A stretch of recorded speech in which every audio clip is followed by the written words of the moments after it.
Hey guys, it's Eric here and this is my unboxing and review of the OPPO A96. Our ASMR unboxing already got viewed 400,000 times, so we're going to go through this one real quick. We have our SIM ejector tool, safety and quick guide. I checked all the supported bands and it supports the notorious Glow 4G band 28.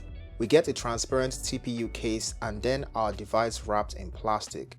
This is the sunset blue color. It also comes in starry black. We get a 33-watt fast charger and a USB Type-C cable.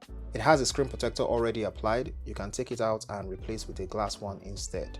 Something I quite like is the resivity on these proprietary cases. Moving on the front we have a 6.59-inch Full HD Plus IPS LCD display with 90Hz refresh rate. At the top left corner, you have a punch hole that houses a 16-megapixel camera. On the back, you have a 50-megapixel dual camera setup with flash and OPPO branding. On the left, you have a volume rocker and a 3-in-1 tray that houses two 4G LTE nano SIMs and an SD card. On the right, you have a power button which doubles up as your fingerprint sensor. On the top, you have a microphone. On the bottom, you have a speaker, a USB Type-C port, a microphone, and a 3.5mm headphone jack. The design of the A96 is simplistic yet classy. This particular color shifts from blue to silver to green and even yellow. We saw this first on the Reno series.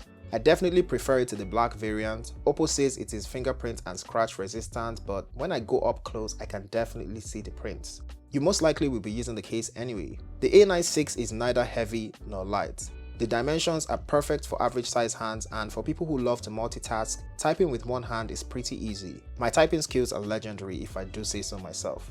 IPS LCD displays are not my favorite tech because we don't get customization options like always on display and edge lighting, which I am a big fan of. However, a lot of work went into making the colors really pop, so despite not having the blackest blacks or saving some battery juice in dark mode, as far as LCD displays go, things are looking pretty good.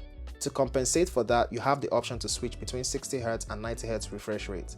I can feel just how smooth navigating the UI is on this guy, and you will feel it too, if you're coming from a 60Hz display that is.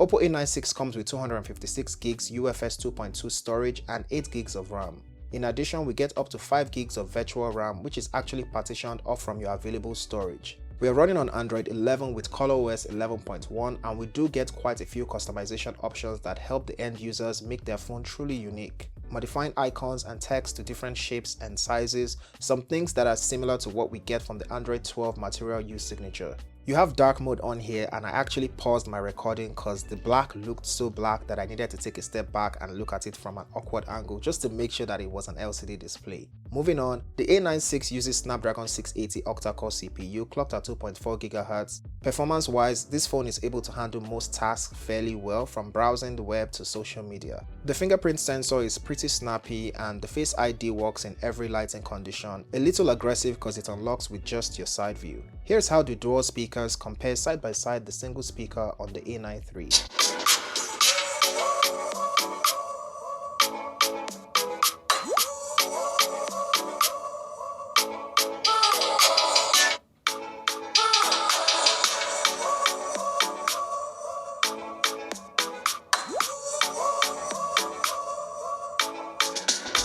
When it comes to gaming, I played PUBG on its highest setting, which is balanced graphics and medium frame rate. It handled it pretty well as you would expect in this setting. I also played Call of Duty on high graphics and medium frame rate, however it's actually playable on very high graphics setting. I definitely enjoyed my gameplay on Call of Duty more than I did PUBG, because do I even need to explain? The A96 is packing a 5000 mAh battery, and anyone who has used OPPO phones already knows that they optimize even smaller batteries to last all day long. I played up to 4 hours of PUBG, 2 hours on Facebook and Instagram, 1 hour on Twitter, all on Wi-Fi, and this gave me 12 hours of screen on time, which puts this in our battery beast category.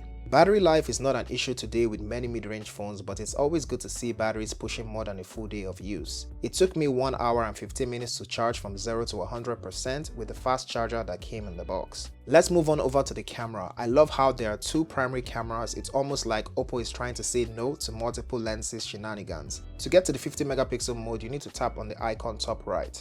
Outdoors, the selfie camera is giving mid-range quality in colors and texture. With portrait mode, the depth is pretty okay for a selfie camera. It didn't blow out the entire background, but also didn't blow my entire ear or beard.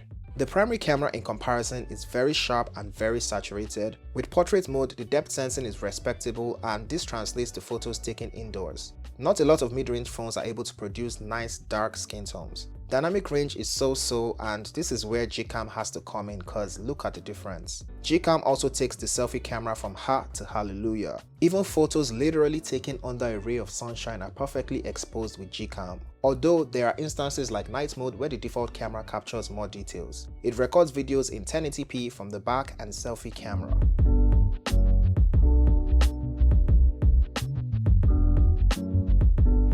So now we are recording with the front-facing camera of the OPPO A96 shooting in 1080p at its max settings. So what do you guys think? What I love most about the A96 has to be its design and large storage space. I haven't used a 128GB phone as my daily driver since 2020. Also the fact that OPPO does not push laggy updates like you know who. The battery health doesn't decline fast, which in turn means that it doesn't slow down after years of use. Some of this stuff you may not notice if you change phones ever so often. My gripe with the A96 is that as convincing as the LCD display is, I think most people will prefer an OLED display. The A96 is not cheap. It is priced at 159,900 Naira and it's available in all the major retail stores nationwide. I'd love to know your thoughts about it in the comments. If you enjoyed this video, please give it a thumbs up and share it. Also follow me on Twitter, TikTok and Instagram to see what I'm up to. Do subscribe for more videos like this as it will mean a lot to me, and I'll see you in the next one. Peace.